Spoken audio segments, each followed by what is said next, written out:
mentioned there you photograph things honestly, and that's when I look at your portrait stuff. Excuse me, that's one of the things that I think is hugely impressive. It's almost as if they are totally honest. It's almost as if in some cases you're not even there. The person's just being themselves. Is that? I suspect then that you've had to develop the talent of making people feel at ease and confident and all the rest of it, and forget about the camera.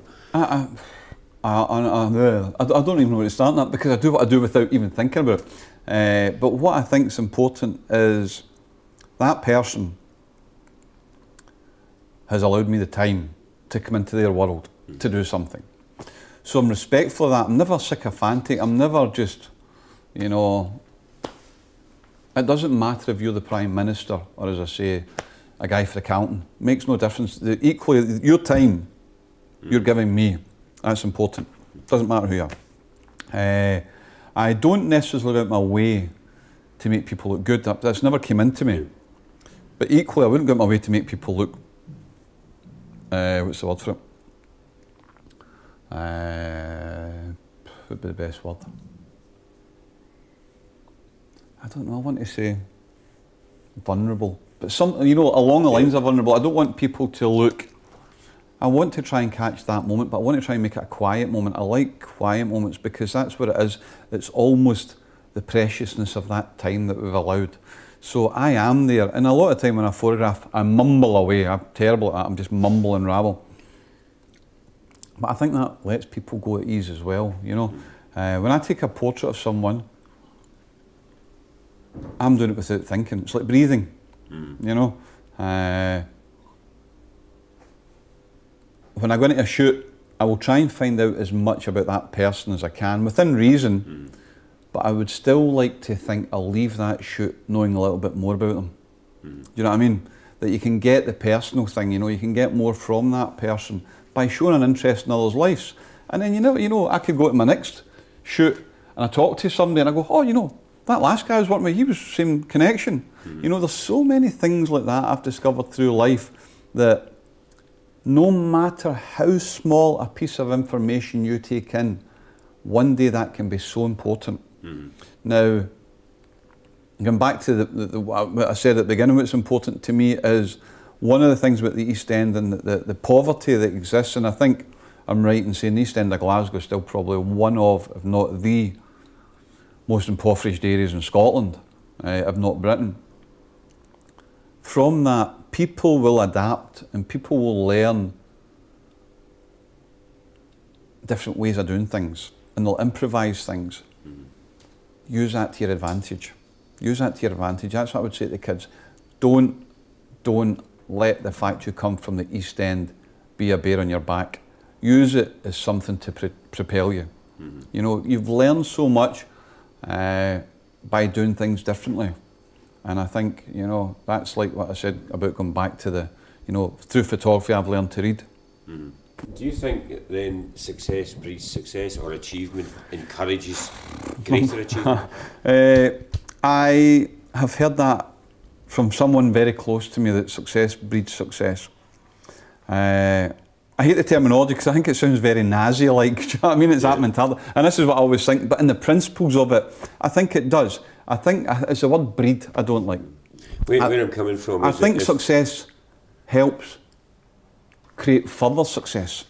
Insofar as breeding's too easy, if you know what I mean. You've got to work. Anybody can have a baby, so it's that way. But breeding, I mean, that's why I don't mean you come from a successful family, so you're going to be successful. That's bullshit.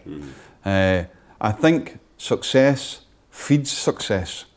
Insofar as if I say to 5 kids, if I go down to accounting tonight and I say, right, I want you lot to run 3 mile, none of you can do it. And they go and do the 3 mile, and I say, you know what, you've done it. Tonight you can do 5 mile. And I guarantee they want to try it then, because they've just been successful. So I think if you manage to do your first mile, you're going to do your second mile. You're going to do your second mile, you're going to do your third mile. Maybe you won't make 4 miles, but you've done 3 that you wouldn't have done before if you hadn't done the 1. Which, I suppose makes what with kids do all the more important, because in a way they're trying to break this cycle of you know, fourth generation unemployed, Yeah.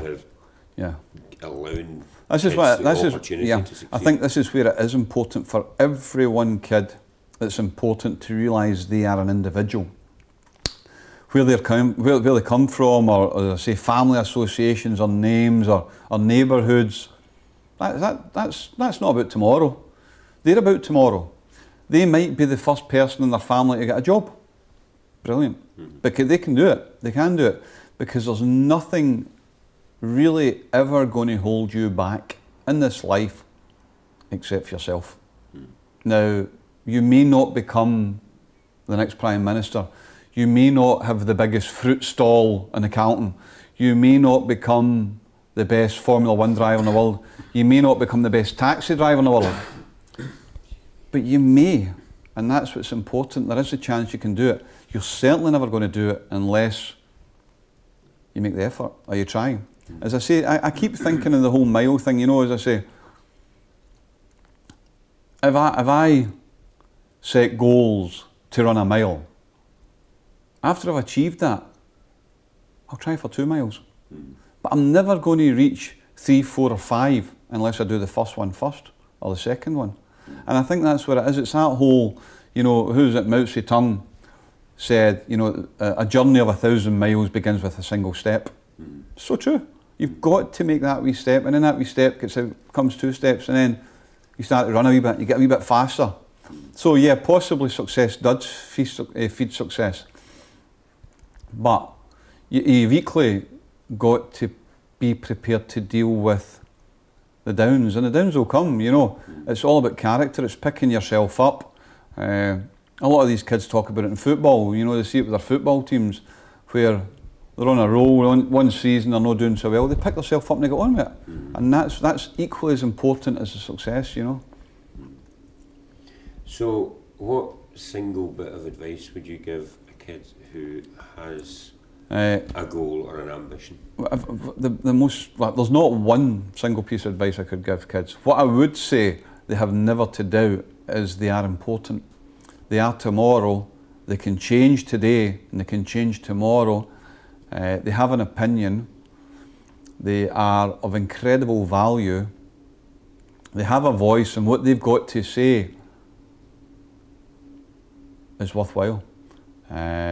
Even if they're unsure of things, don't be scared to ask, because nobody's born knowing the answers, and the only way you ever find out is by asking.